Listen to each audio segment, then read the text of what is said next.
All right, so regarding service level agreements, this is, we don't find that much in the text. If you got the old version of the text, the third edition, it only just sort of mentioned it as an aside.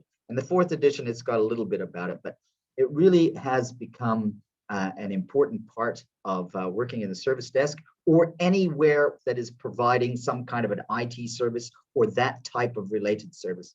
And so ITIL, for example, which is that not a standard, but it's sort of a toolkit of different processes that we can use to specifically do well in a service desk. It actually mentions service level agreements, but it mentions it in the context of what we call service packages. So a service package is going to be a way of getting specific services that are customized or tailored for different segments of your customer population, or even for individual customers. So if you have sort of tailored products, then those products will each have a different agreement that they have with their customer. And this is called a service level agreement. Now we call it a service level agreement because there's a service level. The service level means that, and it's usually to do with money, depending on the relationship that you have with that customer, determines the type of agreement that you have for the service. So you would see this in companies that do a lot of IT things, particularly telephone companies, I would say. So if you went and had a look at when you sign up for different, you could call them products, but they're products or services from Ooredoo or Vodafone. But let's say Ooredoo, you could go onto their website now and find different products there, and the different products have different service level agreements. So the service level agreement is what you must sign when you become a customer to them for that agreement, for that product or service. Now, most of us don't even read that, right? Because, okay, so yeah, I'm going to pay you, 500 reals a month, and I'm going to get this service. Or I could pay you 200 reals a month, and I would get that service. And the difference in the services are going to be things like, your data usage rates, your speed of your connection, upload, download. All of that is going to be actually specified in the service level agreement. So I hope you get that idea. We have different customers, they have different needs, they have different money, they get different agreements. Now with that's with a service package. Now take it to another example like we've got here at the college with our IT department that is providing a service, IT services to everybody in the college. Then you might have a service level agreement that basically covers everybody almost the same because it's just they are providing this service for people in the college. They're not like Ooredoo that are packaging up things and selling them at different prices. The college pays a certain amount to by an internal budget. I mean, it's not like we're putting money into a bank account somewhere offshore in in Switzerland or something like that. Well, we hope not, right? What's actually happening is the college has a certain budget, and some of that money is set aside to go to the IT department. They can't just spend money without end. They have somebody who manages that budget, and that budget is agreed upon. And part of that budgeting is determining what is the service level that people in the college will get. And so that's what a service level agreement is. I hope that makes sense to you. So we're going to talk about that a lot. Now, as I mentioned, do look at this, do think about this, because it's going to show up in the test that we're going to have. I think we're going to do that test either this week or next week. I'll get agreement from the other teachers, and we'll see about that. Okay, so it refers here to a vendor onboarding process. If you're bringing a vendor with a new service to your organization, you would go through a service level agreement with them. But we're talking about it in particular from the service desk point of view. And it does formalize a service level. The level word there is really quite important to the idea of service desk. And yeah, it is part of a service package. And I hope I explained that to you. And as I said, you could go to the Ooredoo site and you could look at the different packages that they provide, and they would, different package gives a different level of service and has a different price. Okay, so these things here are the things that we're going to sort of talk about when it comes to service level agreements. What is a service level agreement? Why do we do it? What is required in a service level agreement, etc. Okay, so here's, I think we've got good examples and bad examples. Vendor shall provide services set forth in Appendum 1. That's we need to actually be a little bit more specific when we write a service level agreement. So we would say something a bit more like the vendor shall provide the services. So see how it's written in almost this legal language, because that's what it is. It's like a contract between the service desk and the people that they're providing that service for. So like a contract, any contract that you have, there's responsibilities and there's benefits to both parties. And so those things need to be spelled out in the service level agreement. So this one is a little bit better because it says, here's the service level agreement, and these things will be kind of binding on us. So as I said, there's responsibilities. So we're going to have a responsibility to provide a certain level of performance, to meet certain expectations, to be measured. Okay, and all of the parties that take part in that have to agree to it. Again, it's kind of like a contract. You could say that it's kind of a contract.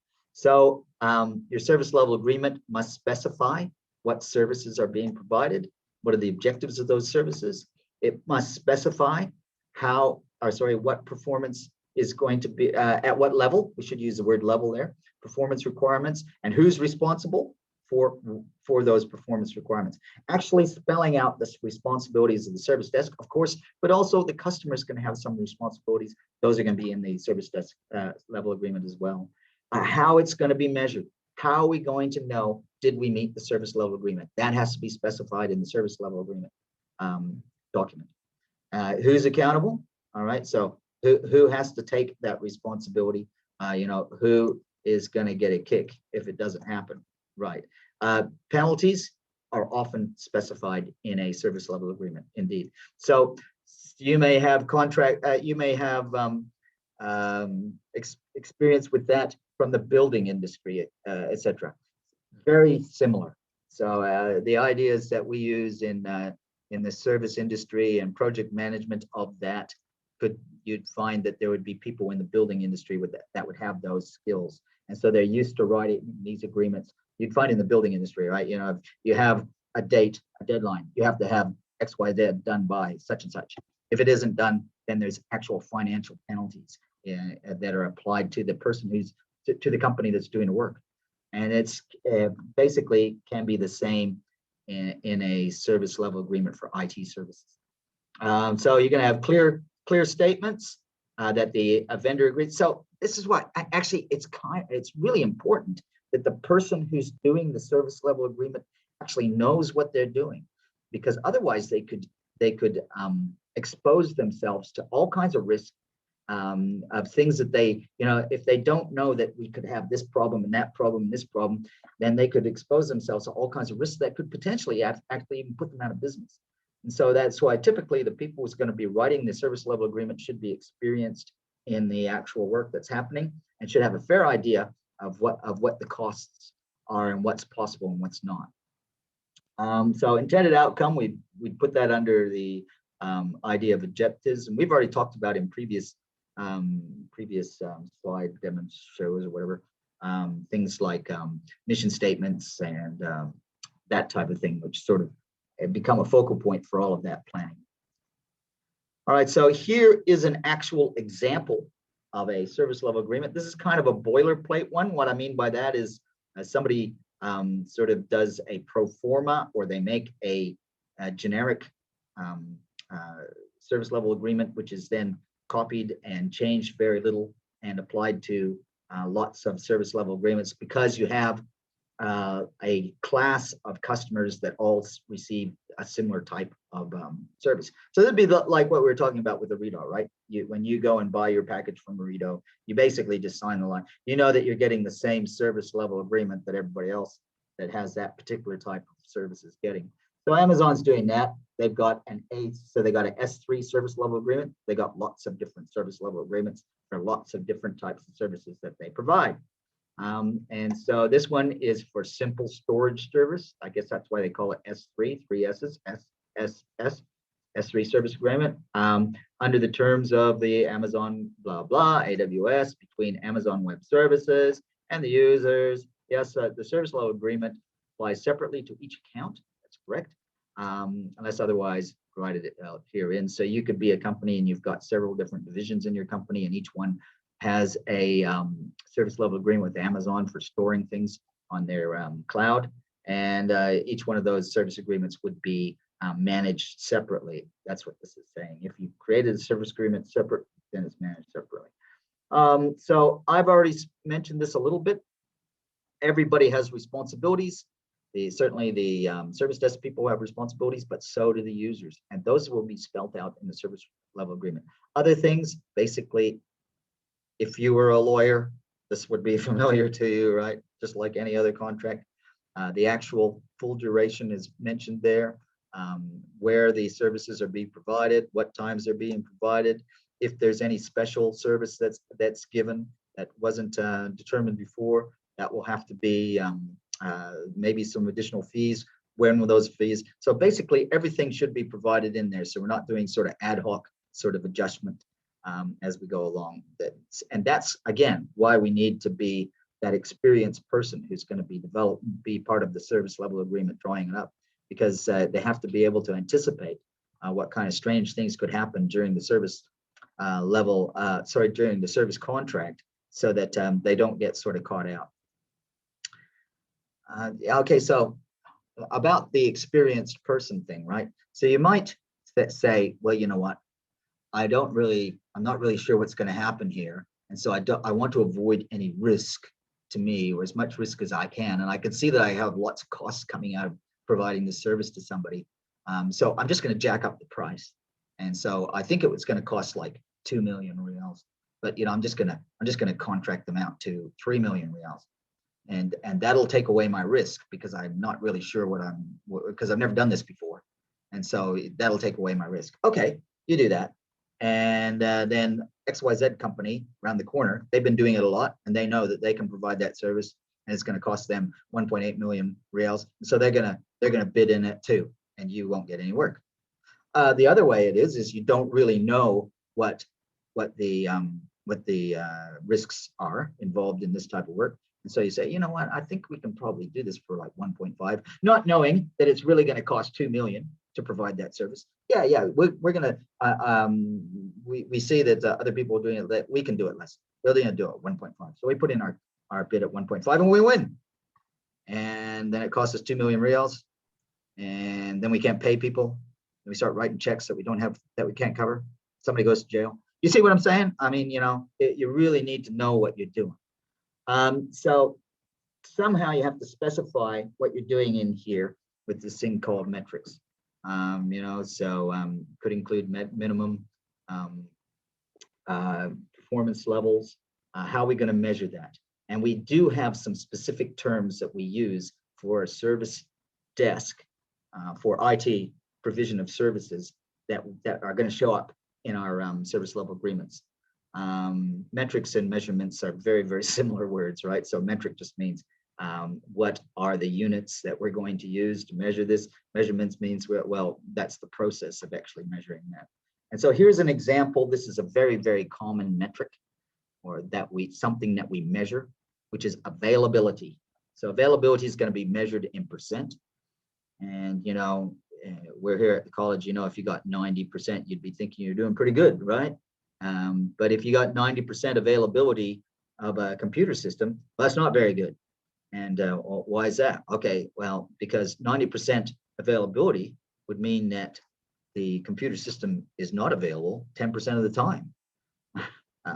Okay, so in a year of 365 days, that would mean you could have 36 days where your computer system wasn't working. I think you'd agree that that wouldn't be acceptable to people. So you'll see that the numbers that we have for availability are these very high numbers, 99.9%. And so what does that mean? Or 4 nines, right? 99.99%. 2 hours, there'd be some, what does this mean? with each calendar month, you're going to have 99.99%. I think I got a graph here that sort of shows that. Okay, let's look. 99.99%, right? In a year, you could have almost an hour of downtime. In a month, you would have 4.32 minutes of downtime. Now, when we're talking about the downtime here, we're probably talking about unscheduled downtime, because in your service level agreement, every computer system has to have some scheduled downtime. But the thing is, you always pick that to be at the time when things are quiet. You know, I don't know, 2 o'clock on a Friday morning. Right? And so, yeah, welcome to IT, by the way. If you work in a computer system, sort of computer service providing, where you're providing some network support, yeah, you're going to be working at 2 o'clock in the morning on a Friday. But most people are going to pay you for that. And so why are you working at 2 o'clock in the morning on a Friday? That's because everybody else is asleep, and you can play with their systems. You can install new stuff. You can reconfigure, and they don't even notice. Right? You probably got an email from the bank at some point saying, your customers, our ATMs will be offline, blah, blah. And they usually pick it at 2 o'clock in the morning on a Friday, right? Just like the people building the roads do, right? If you're driving around at 2 o'clock in the morning on a Friday, you see that they blocked off XYZ road that they don't do on a normal day. So we've got some, unscheduled downtime is basically the inverse of that. What I mean is the opposite of our availability. And so if we have a lot of unscheduled downtime, that's depending on the business you're in, right? I mean, if you're a bank, you got to be on almost all the time, or you're going to be sending these messages to your customers. And if you're sending one of those to them every week, our ATMs are out for 2 days, they're going to start looking around for another bank, basically. So we had service availability, defect rates, technical quality. All of these things should be measured somehow. We should have some way of measuring them. So, I mean, if you're really, really interested in that, you could maybe look at a little bit of sort of some engineering things just on the side. Engineers usually have some sort of way of getting across these things. Now, the escalation procedures, you must be, I hope, a little bit familiar with that, because we talked about it in the incident management system, OTRS. So the idea being that if we have some kind of service outage, after a certain point, if we haven't resolved that service outage, then more resources are brought to bear. So that could mean that it's kicked to management, kicked upstairs to management, because they can bring more resources to bear.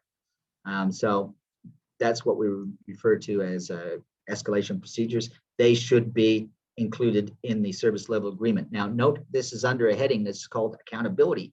Why is it called accountability? Because somebody has to be the ultimate accountability for that. And it's usually going to be the management of the service desk. Okay, so somebody asked me about costs and penalties. We do have costs and penalties depending on your service agreement. Yes, there could be costs and penalties. So it could be that if you don't provide the service and you have an outage that is not sort of supported, that maybe you're going to give them a free service for a month or something like that. That's a big cost. And there could be other things. Could even be as bad as the contract is terminated because you didn't meet the requirements. So yeah, costs and penalties are going to be included. Now, exclusions, what this means is there's some things that might happen that's bad for our customer that isn't covered by the service level agreement. Okay, so here's some things that could be there. As it mentions there, force majeure. We like big French words since we can't really say Latin words much. So basically that just means where, if we had like an earthquake or something like that, the whole world sort of seems to shake a bit, buildings fall down, stuff like that. Okay, so you're going to be out of service for a while, and so that would normally be excluded, just like it would be in some insurance policies and things like that. So yeah, which is kind of bad. So what do we get here? So periodically, the service level agreement has to be updated. So we don't just renew the same service agreement every year. I hope that's obvious because technology changes, and not just the technology changes, but the business change. And so as that happens, so we keep it up to date. Probably your service level agreement might be going at a year at a time and then be updated every time, right? So In your service level agreement, we've got several slides here which just mentioned there's a lot of things that we actually have to include in the service level agreement. Now, I got like 6 minutes. I don't think I'm going to finish this lecture today. I don't know, maybe. In which case, we'll sort of carry over to next lesson. That's all right. All of these things, everybody who's involved in service level agreement should be mentioned. Who's responsible? The time, like we said, for like a year is kind of typical. How do we update, change, amend the agreement? Because it will need to be amended. So that needs to be written in there. So very much like a contract, that any sort of important amount of money is changing hands for a service, you're going to have an agreement like this. Yeah, sorry about my image back there. So some other things, the definition of when we say definition of services, what services are provided in this service level agreement. So here at the College of North Atlantic, what services would be like, for example, telephone support, email support, technicians coming to your desk, that type of thing. That would be your definition of service. Service hours and dates. So you would have this service would be available between 7:30 and 3:30. And that's actually, I think, how it works here at the college, right? So you can talk to a service agent here between those hours. You're not going to get anybody at 8 o'clock at night. So that would be mentioned in there. Service exclusion, some things we just don't provide a service for. Because that's what we can, it was a negotiation. The service level agreement was a negotiated agreement, and there's some things that would just cost too much to provide that service for, so they're not included in the service level agreement. And this has to do with changes, procedures for adding, arrangements for service interruptions. So if there's a service interruption, what will happen? You will call a service desk, they will create a ticket, they will do this after they create the ticket and get the level 2 engineers involved. All of that thing will be specified in the service level agreement. If the outage is ongoing, then what are the escalation procedures? After so much time, then who will be notified, etc.